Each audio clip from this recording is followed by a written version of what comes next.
Hello students, welcome back to the video of pendulum. और आज का जो हमारा सवाल है वो क्लास 12 से रिलेटेड है। क्वेश्चन कहता है that consider a uniform electric field of 3 × 10 raised power 3 I cap Newton per coulomb. What is the flux of the field through the square of 10 cm on the side whose plane is parallel to YZ plane?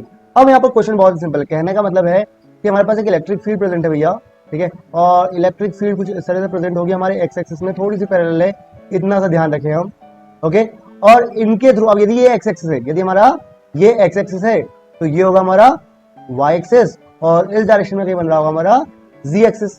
तो इनका कहना है कि हमने यहां पर suppose करो this is electric field line, okay, तो हमने जो इसके पैरेलली, ठीक है ना, इसके पैरेलली वाई जेड प्लेन के पैरेलल हमने क्या रख रखा है, हमारा स्क्वायर रख रखा है, ओके।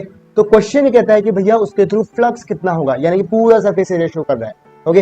इलेक्ट्रिक फील्ड के एकदम परपेंडिकुलर जा रहा है क्या, आपके दोनों एक्सेस आपके एरिया पे। क्लियर, इतना मतलब क्लियर हुआ। अब देखो क्या हुआ, लेट्स से हमें इलेक्ट्रिक फील्ड दे रखी है that is equals to 3 × 10⁻³ I cap newton per coulomb. यदि हम सिर्फ इलेक्ट्रिक फील्ड के मैग्नीट्यूड की बात करें तो that is equals to 3 × 10⁻³ newton per coulomb. Clear. अब इन्होंने क्या कहा है कि स्क्वायर जो उसकी साइड जो है वो 10 सेंटीमीटर की है।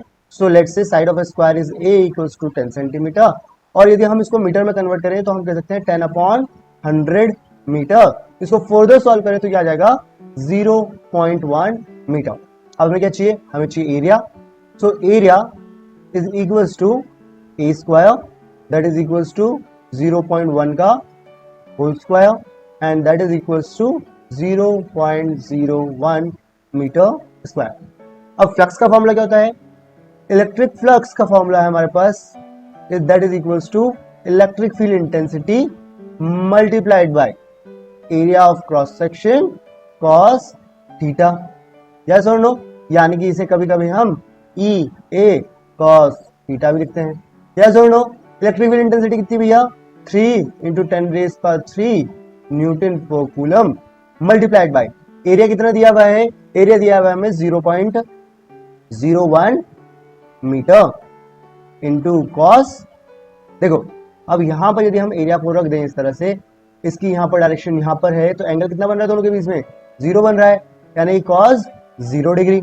यस और no, that will be equals to 3 × 10⁻³ into, क्या मैं इसको लिख सकता हूं 10⁻²? डेफिनेटली यस, और कॉस 0 की वैल्यू होती है 1, सो मल्टीप्लाइड बाय 1, यानी मेरा आंसर आ जाएगा 3 × 10⁻³ न्यूटन मीटर स्क्वायर पर कूलम।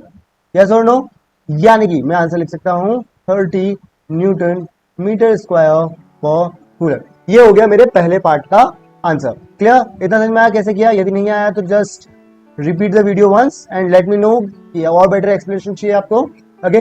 अब हम बात करते हैं नेक्स्ट पोर्शन की।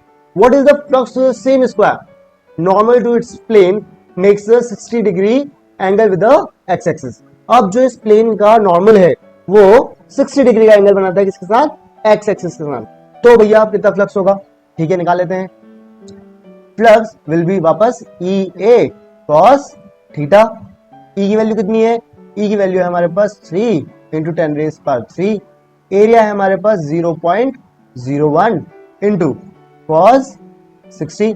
अब जल्दी से आप ही मुझे बता दो कि भैया cos 60 की वैल्यू कितनी होती है, that is I think so 1/2। Yes और नो, इट मींस इसका आंसर कितना आ जाएगा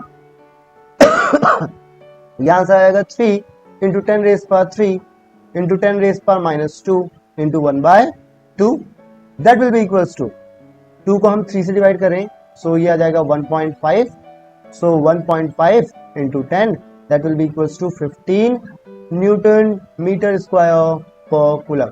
this is our answer, okay. So उम्मीद करता हूं आपको दोनों ऑप्शन जो है समझ में आए होंगे। If you did then hit that like button and please please please subscribe this channel, it helps a lot and it cost you nothing. So till then have a great day, bye bye.